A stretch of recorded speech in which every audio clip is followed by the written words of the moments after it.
बच्चों, आज हिंदी की क्लास में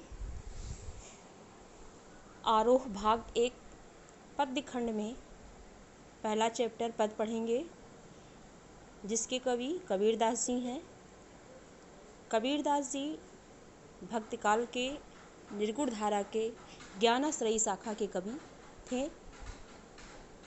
इनका जन्म सन 1398 में वाराणसी में हुआ था। इनके जन्म के संबंध में माना जाता है कि एक विधवा ब्राह्मणी के गर्भ से हुए थे और उसने लोक लाज के भय से इन्हें लहर तारा नामक स्थान पर छोड़ गई थी।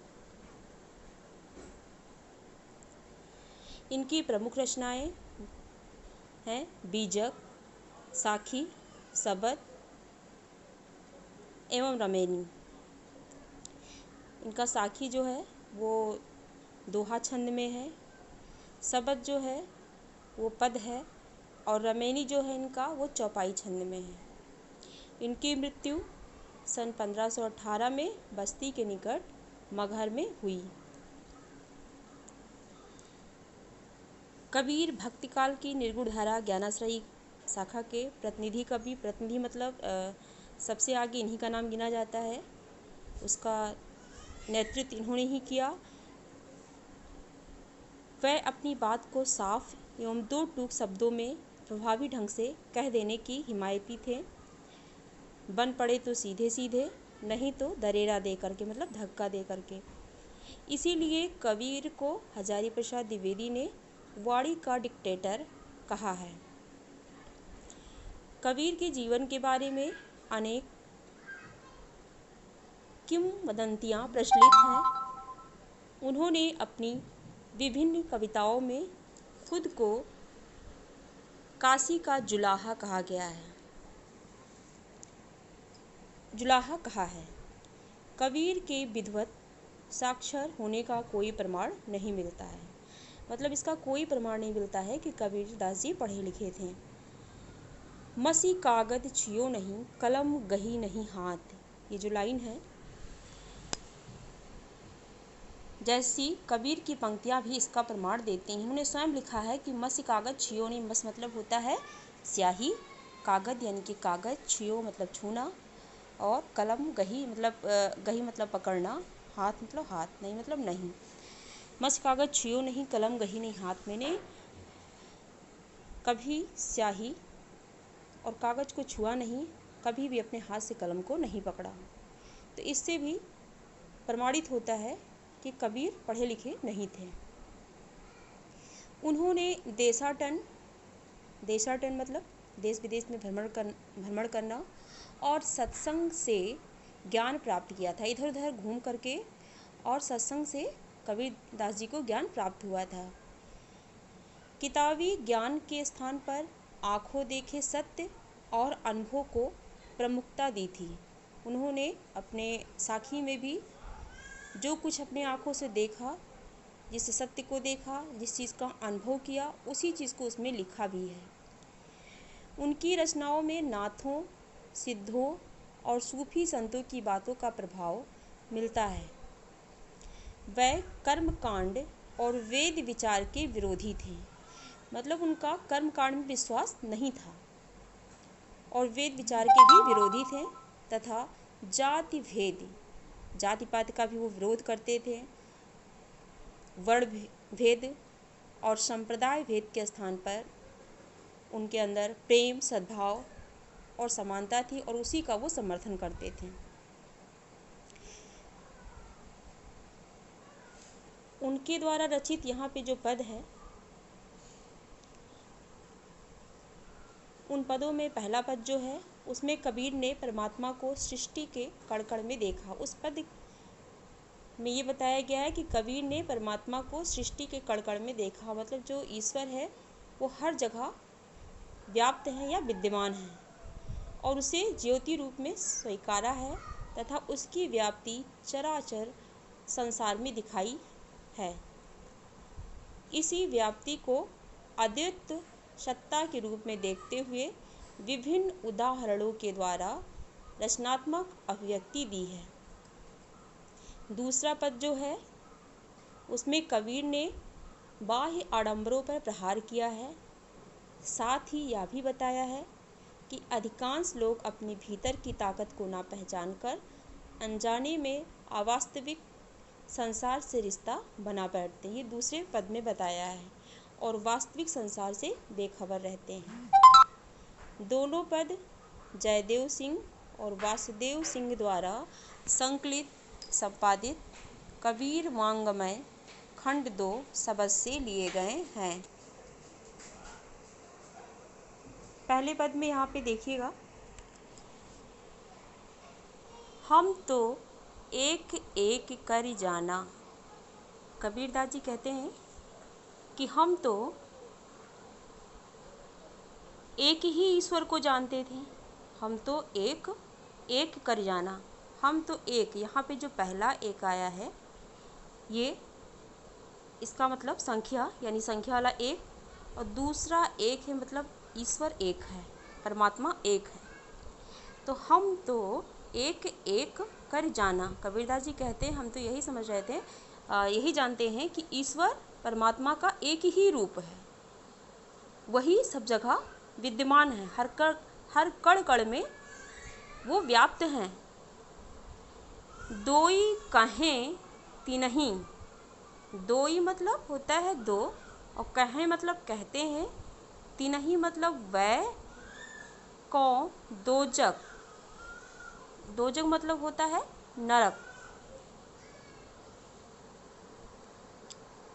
जिन मतलब जो, नाहिन मतलब नहीं, और पहचाना मतलब पहचानते हैं। दोई कहें, हम तो एक ही ईश्वर को जानते हैं, एक ही परमात्मा को जानते हैं कि इस पूरी सृष्टि में सिर्फ एक परमात्मा है, एक ही ईश्वर है, वही हर रूप में उन लोगों को दिखते हैं या लोग उनको जानते हैं, लेकिन ईश्वर एक है।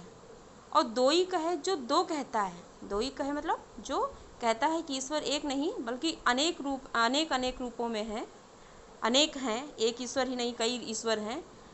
और इस चीज़ को ध्यान में रखते हुए लोग अलग अलग तरीक़ों से उनकी पूजा करते हैं, अलग अलग रूप में उनकी पूजा करते हैं कि हमारे ईश्वर ये हैं, अगला कहता है हमारे ईश्वर ये हैं। जैसे मुस्लिम कहता है हमारे ईश्वर अल्लाह है, हिंदू कहता है हमारे ईश्वर राम हैं, कृष्ण हैं। तो कबीरदास जी इन सभी बातों का खंडन करते हुए कहते हैं कि ईश्वर परमात्मा एक है, और जो इन्हें दो मानता है, दोई कहे तिनहि को दोजक, जो इन्हें दो मानता है वह नरक का अधिकारी होता है। जिन नाहिन पहचाना, जो नहीं पहचानते हैं, जो इनकी परम सत्ता को नहीं पहचानते हैं, परमात्मा को नहीं जानते हैं, और एक ईश्वर ना मान करके वो कई ईश्वर मानते हैं, कई परमात्मा को मानते हैं, उन्हें ज्ञान नहीं है, उन्हें ज्ञान नहीं है, और ऐसे लोग नरक के अधिकारी होते हैं। दोजक मतलब होता है नरक, तो ऐसे लोग नरक के अधिकारी होते हैं। फिर आगे वो अपनी बात को स्पष्ट करते हुए कहते हैं कि एक ही पवन एक ही पानी और एक ही ज्योति समाना। एक पवन एक ही पानी एक ही ज्योति समाना। आगे वो कहते हैं जिस प्रकार से हवा जो बहती है वो अलग अलग नहीं है, एक ही हवा, जो हवा ये भारत देश में बहती है वही हवा अमेरिका देश में बहती है, वही हवा चीन देश में बहती है। तो हवा भी हर जगह बहने वाली जो हवा है वो एक ही है। वो अपनी बात को प्रमाणित करते हुए कहते हैं जिस प्रकार से हवा एक है और एक ही पानी, पानी भी एक है, और एक ही ज्योति समाना, उसी प्रकार से एक ज्योति, वही जीव जो परमात्मा का अंश है, वही सबके अंदर समाया हुआ है। मतलब परमात्मा का अंश जो आत्मा है वो सबके अंदर समाया हुआ है। आत्मा अलग नहीं है परमात्मा से, वह आत्मा अलग नहीं है, क्योंकि जो जीवात्मा है वो परमात्मा का ही अंश है और वही सब में समाया हुआ है। ऐसा नहीं है कि आपके अंदर की जीवात्मा और मेरे अंदर की जीवात्मा, हर व्यक्ति के अंदर जिस आत्मा का निवास है वह परमात्मा का ही अंश है। इस प्रकार से वह सब एक है। एकै खाक गढ़े सब भाणे और एकै कोहरा साना। इस पंक्ति के माध्यम से भी वो अपनी बात को प्रमाणित करते हैं कि एकै खाक, एकै खाक मतलब मिट्टी होता है, तो एक ही मिट्टी से, गढ़े मतलब बने होते हैं, सब भांडे मतलब भांडे मिस होता है बर्तन, भांडे मतलब बर्तन, एक ही मिट्टी से सभी बर्तन बना होता है। और एकै कोहरा साना, एकै मतलब एक और कोहरा मतलब कुंभकार या कुम्हार जो कि बर्तन बनाता है, साना मतलब सान करके या मिला करके। एक ही कुम्हार जो मिट्टी को, एक ही मिट्टी को सान करके अच्छे से और उससे गढ़े सब भाड़े मतलब विभिन्न विभिन्न प्रकार के बर्तनों को तैयार कर देता है। वह उसी मिट्टी से वह दीपक भी बना देता है छोटा सा, उसी मिट्टी से वह गगरी बना देता है, उसी मिट्टी से वह, कहने का मतलब है कि वह एक ही मिट्टी से विभिन्न प्रकार के बर्तनों को तैयार कर देता है। इसी प्रकार से ईश्वर भी एक है और वह अलग अलग तरह के लोगों को बना देता है, जिसके रंग रूप, उनका पर्सनालिटी, कोई लंबा होता है, कोई छोटा होता है, कोई गोरा होता है, कोई गेहूं रंग का होता है, कोई सांवला होता है, कोई अत्यधिक काला होता है, कोई बहुत सुंदर होता है, कोई कम सुंदर होता है। तो वह इन सब को बनाने वाला वह ईश्वर एक ही है। और जैसे कुम्हार विभिन्न प्रकार के बर्तनों को तैयार कर देता है एक ही मिट्टी से, उसी प्रकार से वह परम पिता परमेश्वर भी एक ही मिट्टी से सभी इंसान को अलग अलग तरीके से बना देते हैं। और जैसे बाढ़ी काष्ठ ही काटे, जैसे मतलब जिस प्रकार से, बाढ़ी मतलब होता है बढ़ई और काष्ठ मतलब होता है लकड़ी, ही काटे जैसे लकड़ी को कौन काटता है, बढ़ई ही काटता है। अग्नि न काटे कोई, लेकिन लकड़ी के अंदर जो आग होती है, किसी जलाने पे जो जल जाती है, वह बढ़ई नहीं काट पाता है। यानी जिस प्रकार से लकड़ी को बढ़ई काट देता है, उसके कई टुकड़े कर देता है, लेकिन उसके अंदर की जो आग होती है उसे वह नहीं काट सकता। ठीक उसी प्रकार से सब घटी अंतर तू ही व्यापक धरे स्वरूपे सोई। सब घटी, घट मीन्स क्या होता है यहाँ पे, शरीर या हृदय में, अंतर मतलब होता है भीतर। सब उसी प्रकार से उस परमात्मा का अंश, वह जीवात्मा सब व्यक्ति के अंदर, सब मनुष्यों के शरीर के अंदर रहती है। और व्यापक धरे स्वरूपे सोई, व्यापक रूप में, विस्तृत रूप में, और स्वरूपे मतलब होता है स्वरूप, सभी मनुष्य के हृदय में परमात्मा का अंश जो जीवात्मा है वो सबके हृदय में व्यापक स्वरूप में रहती है। माया देख के जगत लुभाना, काहे रे नर गरबाना। मतलब ईश्वर का जो वास होता है वो सबके अंदर होता है, हर मनुष्य के अंदर ईश्वर का वास होता है। जीवात्मा, परमात्मा का अंश जो जीवात्मा है वो सबके अंदर व्याप्त रहता है, व्यापक स्वरूप उसका सबके अंदर होता है। लेकिन माया देख के जगत लुभाना, लेकिन इस संसार के जो मनुष्य हैं वो माया, माया मतलब भ्रम, भ्रम में पड़ करके और जगत मतलब संसार, लुभाना मतलब सांसारिक मोह माया के लोभ में फंस जाते हैं। और काहे रे नर गरबाना, काहे रे मतलब यहाँ पे संबोधित किया गया है कि नर गरबाना, हे मनुष्य, कबीर जी संबोधित करते हुए कहते हैं कि हे मनुष्य, तू घमंड क्यों करता है। हे मनुष्य, सबके अंदर ईश्वर का वास होता है, सबके अंदर उस जीवात्मा जो कि परमात्मा का अंश है, सबके अंदर वो बसती है। लेकिन इस सांसारिक मोह माया के भ्रम जाल में फंस करके तू उसे देख नहीं पाता, तू उससे अनजान रहता है। तब फिर घमंड क्यों करता है।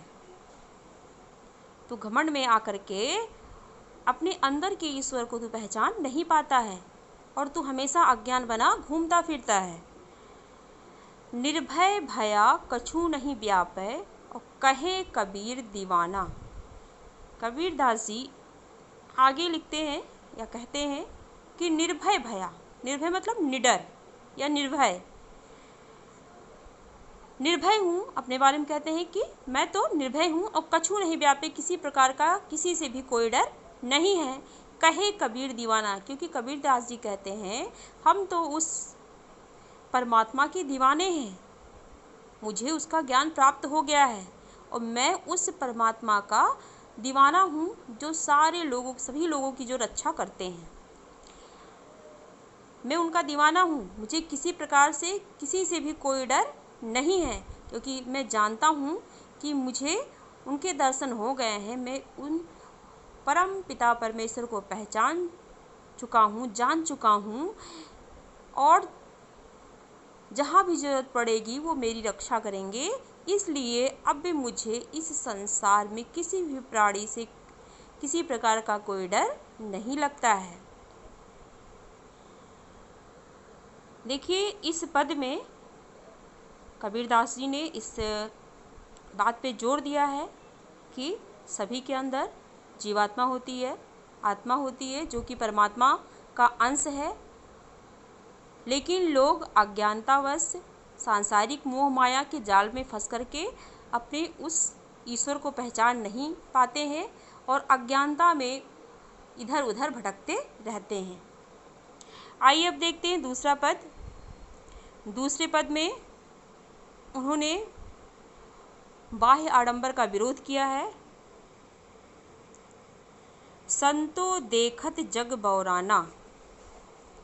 संतो यानी कि संत, संत अर्थात सज्जन, सत्यधन जन, वो जन जो कि सत्य है, सज्जन है, सज्जन है जो जन, उन्हें हम कहते हैं संत।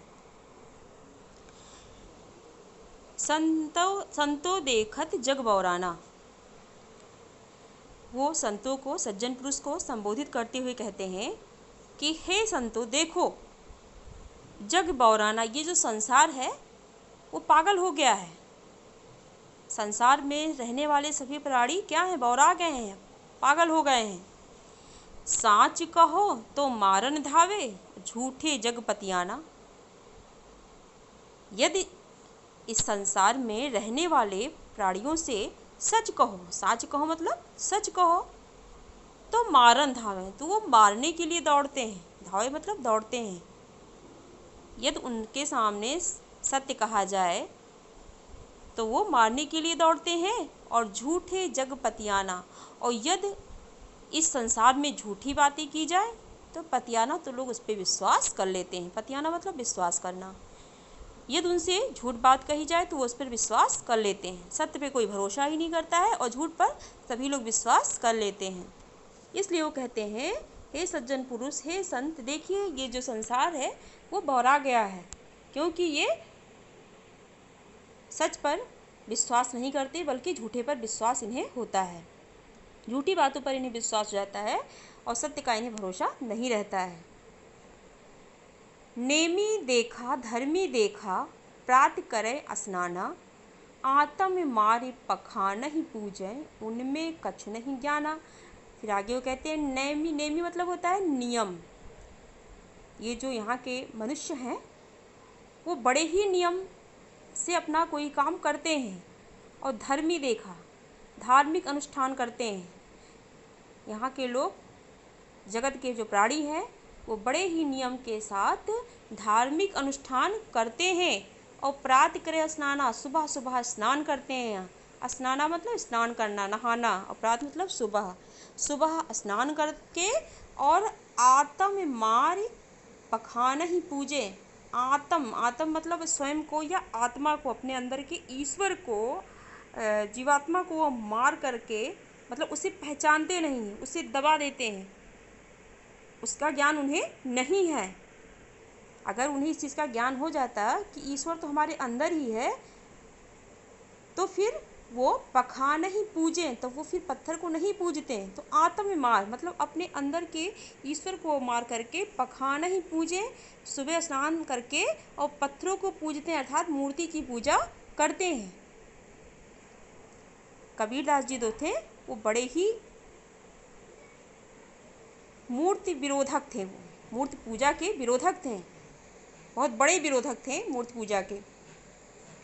तो आत्म मार पखान ही पूजे, वो अपने अंदर के ईश्वर की पूजा ना करके वो क्या पूजते हैं, पत्थर पूजते हैं, मूर्ति की पूजा करते हैं सुबह स्नान करके, और उनमें कछ नहीं ज्ञाना। इसलिए वो कहते हैं कि जो लोग बड़े ही नियम के साथ, जो लोग सत्य पे भरोसा नहीं करते हैं और झूठी बातों पर विश्वास करके बड़े ही नियम के साथ धार्मिक अनुष्ठान करते हैं और सुबह स्नान करके और पत्थर यानी कि मूर्ति को पूजते हैं, उन्हें किसी प्रकार का कोई ज्ञान नहीं, उनमें कछ नहीं ज्ञाना, उनके अंदर ज्ञान नहीं है, अबोध हैं, अज्ञानी हैं, वो ईश्वर के सत्ता को पहचान नहीं पाए हैं, अभी वो आत्मज्ञान से परिचित नहीं हैं। इसीलिए कहते हैं कि जो इस तरीके से कार्य व्यवहार करते हैं उन्हें, उनके अंदर ज्ञान नहीं है। बहुतक देखा पीर औलिया। अब बहुतक देखा मतलब बहुतों को देखा पीर औलिया, पीर औलिया को मैंने बहुत देखा है, जो कि पढ़े किताब कुराना, जो कुरान किताब को पढ़ते हैं। कुरान इस्लाम धर्म की, इस्लाम का मतलब धार्मिक ग्रंथ है कुरान पुस्तक जो है, तो उससे पढ़ करके ऐसे पीर औलिया हमने बहुत देखे हैं। पीर औलिया मतलब होता है जो धर्म गुरु होते हैं, उन्हें पीर औलिया कहा जाता है। तो ऐसे धर्म गुरुओं को हमने बहुत देखा है जो कुरान पढ़ करके और अपने आप को बहुत बड़ा ज्ञानी समझने लग जाते हैं, और कै मुरीद तदबीर बतावें उनमें वह जो ज्ञाना। उनका ज्ञान जो होता है सिर्फ पुस्तकीय ज्ञान होता है, वे उसके वास्तविक ज्ञान से परिचित नहीं होते हैं। और कै मुरीद तदबीर बतावें, कै मुरीद मतलब होता है शिष्य, मुरीद मतलब होता है शिष्य, और तदबीर मतलब होता है उपाय। तो ऐसे लोग जो पुस्तक पढ़ करके और अपने आप को बहुत ज्ञानी समझते हैं, वह अपने शिष्यों को भी ईश्वर तक पहुँचने का तमाम प्रकार का रास्ता बताते हैं या उपाय बताते हैं। उनमें वह जो ज्ञाना मतलब उन्हें वास्तविक ज्ञान नहीं होता है, बस पुस्तकीय ज्ञान होता है, तो वो भी उस ईश्वर से परिचित नहीं होते हैं, उन्हें भी परमात्मा का ज्ञान, आत्मा का ज्ञान नहीं होता है। उस पुस्तकीय ज्ञान से ही वो अपने शिष्यों को भी रास्ता बताने लग जाते हैं। उनमें वह जो ज्ञान उनके पास रहता है, वही ज्ञान वो अपने शिष्यों को भी देने लग जाते हैं। वो अनेक तरह का मतलब विभिन्न प्रकार के तरीकों को, विभिन्न प्रकार के उपायों को बताते हैं जिससे कि ईश्वर तक पहुंचा जाए। तो वो जब वो खुद ही ज्ञानी नहीं होते तो फिर अपने शिष्यों को क्या बताएंगे। तो यही यहाँ कहा गया है कि ऐसे बहुत पीर औलिया को देखा गया है जो किताबी ज्ञान से पढ़ करके अपने आप को ज्ञानी समझने लग जाते हैं और अपने शिष्यों को ईश्वर तक पहुँचने का उपाय, विभिन्न प्रकार का उपाय बताते हैं। उन्हें भी वास्तविक ज्ञान नहीं होता और उसी प्रकार से वो अपने शिष्यों को भी ज्ञान देते हैं। ऐसे लोग आसन मार डिम्बधरि बैठे। डिम्बधरि मतलब होता है कि घमंड में या गर्भ में आकर के ऐसे लोग आसन मार करके मतलब समाधि अवस्था में बैठना। तो ऐसे लोग बड़े ही गर्व के साथ आसन मार करके बैठते हैं ईश्वर के ध्यान में।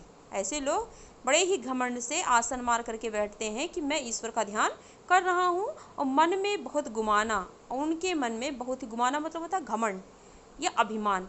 उनके मन में अभिमान भरा पड़ा होता है, उनके अंदर बड़ा ही घमंड भरा पड़ा होता है। बड़े ही घमंड के साथ वो आसन मार के ध्यान के लिए बैठते हैं कि मैं तो ध्यान पे बैठा हूँ, मेरे अंदर बड़ा ही ज्ञान है। पीपर पाथर पूजन लागे, तीर्थ गर्भ भुलाना। फिर ऐसे लोग जो होते हैं वो पीपल पूजते हैं। पीपर मतलब पीपल का पेड़ जो होता है उसे पूजते हैं, और पाथर मतलब पत्थर यानी कि मूर्ति पूजते हैं। तीर्थ व्रत जाते हैं यानी कि ईश्वर की खोज में वो पीपल पूजते हैं, मूर्ति पूजते हैं और तीर्थ व्रत करते हैं। गर्भ भुलाना मतलब अपने गर्भ में आके, घमंड में आकर के वो वास्तविकता से परिचित नहीं होते हैं। वास्तविकता को तो वो भूल ही जाते हैं और फिर वो मूर्ति पूजा करते हैं, तीर्थ व्रत में ईश्वर को खोजते फिरते रहते हैं। टोपी पहिरे माला पहिरे, छाप तिलक अनुमाना।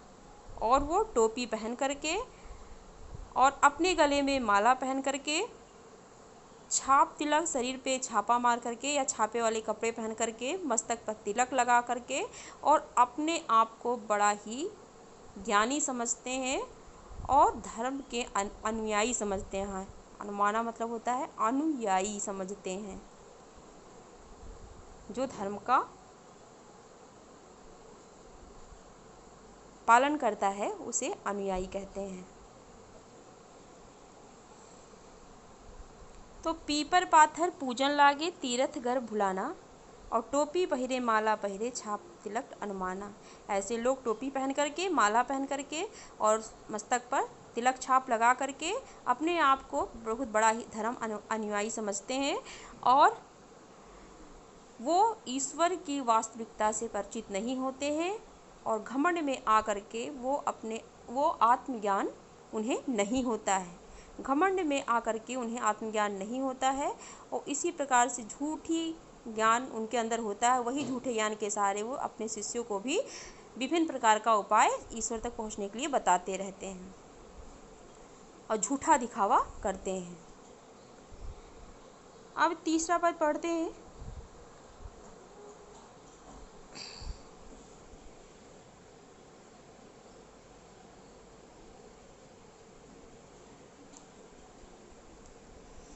साखी शब्दहि गावत भूले, आत्म खबरी न जाना। और हिंदू कहे मोहि राम प्यारा, और तुर्क कहे रहीमाना।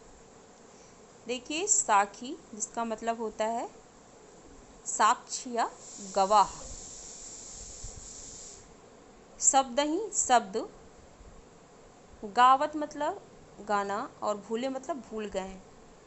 यहाँ पे कबीरदास जी कहते हैं कि जो साखी यानी कि जो अनुभव है, जो बाह्य आडंबर करते हैं, दिखावा करते हैं, वो झूठी शान शौकत में जीते हैं, ऐसे लोग बड़े ही अभिमान से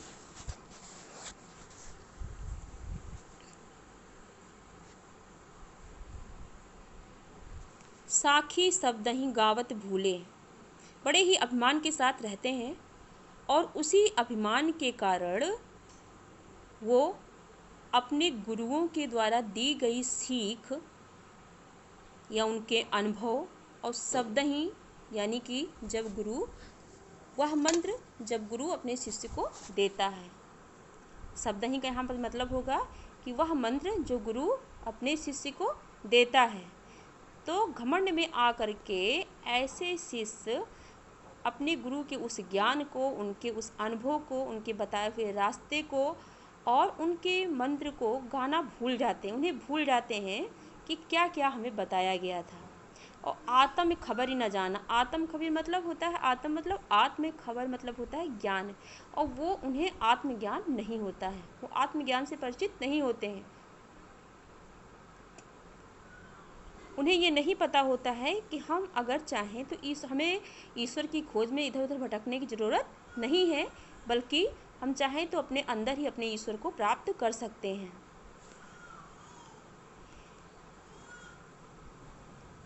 ऐसे लोग घमंड में आकर के अपने गुरुओं के सीख को, उनके द्वारा बताए गए मंत्र को गाना भूल जाते हैं, यानी कहना भूल जाते हैं और आत्मज्ञान से परिचित नहीं होते हैं, उन्हें वास्तविकता का ज्ञान नहीं होता है, वो झूठी मोह माया में फंसे रहते हैं।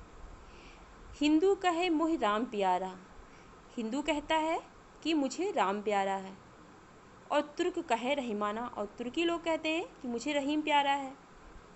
आपस में दो लर लर मुए और मर्म न काहू जाना। फिर आगे कहते कि हिंदू कहता है कि मुझे राम प्यारा है और तुर्क कहता है कि मुझे रहमान प्यारा है, यानी मेरे राम भगवान है तो तुर्की कहता है कि मेरे रहीम भगवान है। और इसी चक्कर में ईश्वर के एक स्वरूप को ना पहचान करके इसी चक्कर में वो क्या करते हैं, आपस में दो लड़ी मतलब होता है लड़ लड़ के, मुए मतलब मर जाते हैं।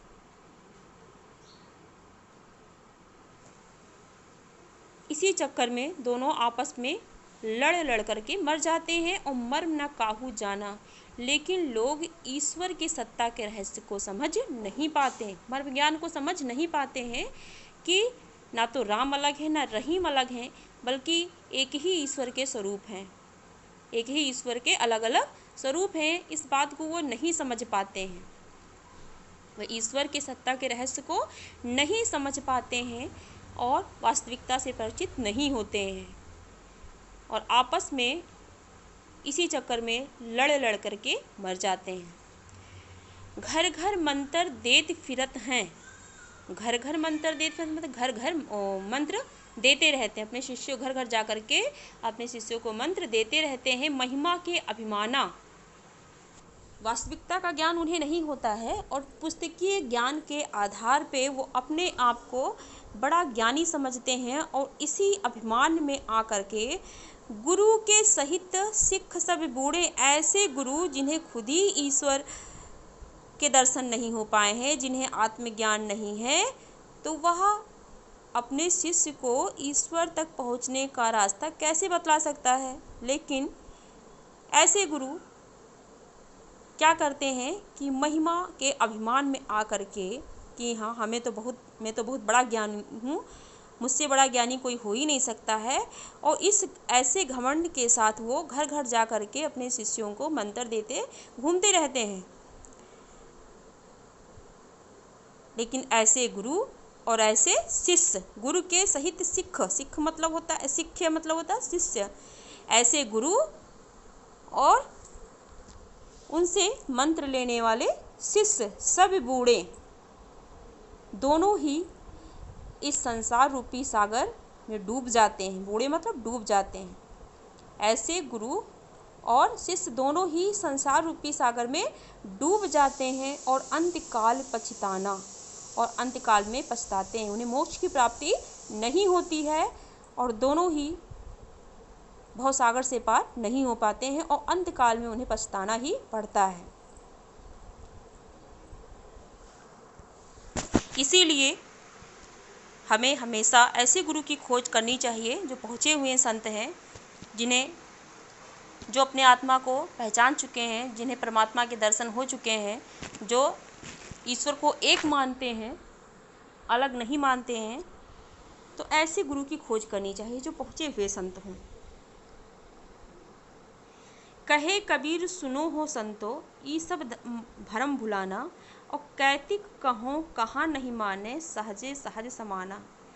फिर कहते हैं कबीरदास जी आगे कहते हैं कि गुरु कहे कबीर सुनो हो संतो, फिर आगे कबीरदास जी कहते हैं हे संत भाइयों सुनिए, ये सब भ्रम भुलाना, इस जो भ्रम जाल में फंसे हुए हो, इस सांसारिक मोह माया के जाल में फंसे हुए, इसे भुला दीजिए, इस भ्रम से निकलिए। कैतिक कहो, ना जाने कितनी बार मैं इन जगत की प्राणियों से कह चुका हूँ। कैतिक कहो मतलब कितनी बार यहाँ के लोगों से कहा और कहा नहीं माने, लेकिन इन लोग तो कहना ही नहीं मानते हैं।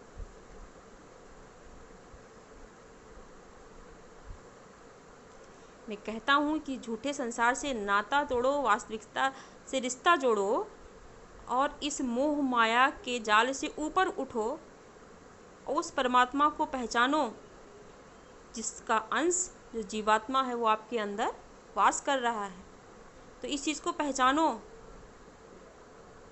अपने अंदर के ईश्वर को पहचानो मैं कहती कहो कितनी बार कह चुका हूँ, लेकिन ये नहीं मानते हैं।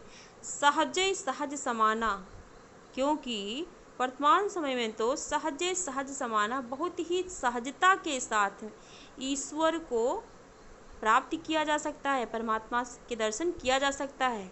उसके लिए हमें बहुत मेहनत करने की, इधर उधर भटकने की ज़रूरत नहीं है। लेकिन ये लोग जो हैं वो मानने को तैयार ही नहीं है, मेरा कहना ही नहीं मानते हैं और उसकी खोज में दर दर भटकते रहते हैं, घूमते रहते हैं। तो ऐसे गुरु और शिष्य दोनों ही इस संसार सागर से पार नहीं होते हैं। वो अंततः नरक के ही अधिकारी होते हैं, उन्हें मोक्ष की प्राप्ति नहीं होती है और फिर उन्हें इसी संसार में आकर के जन्म ले कर करके वो दुख भोगते रहते हैं, मतलब उन्हें आवागमन के चक्र से मुक्ति नहीं मिलती है। यही चीज़ इस पद में समझाया गया है। तो बच्चों, आशा करती हूँ कि आप सबको ये चैप्टर समझ में आ गया होगा। यदि कोई चीज़ नहीं समझ में आया होगा तो पूछिएगा।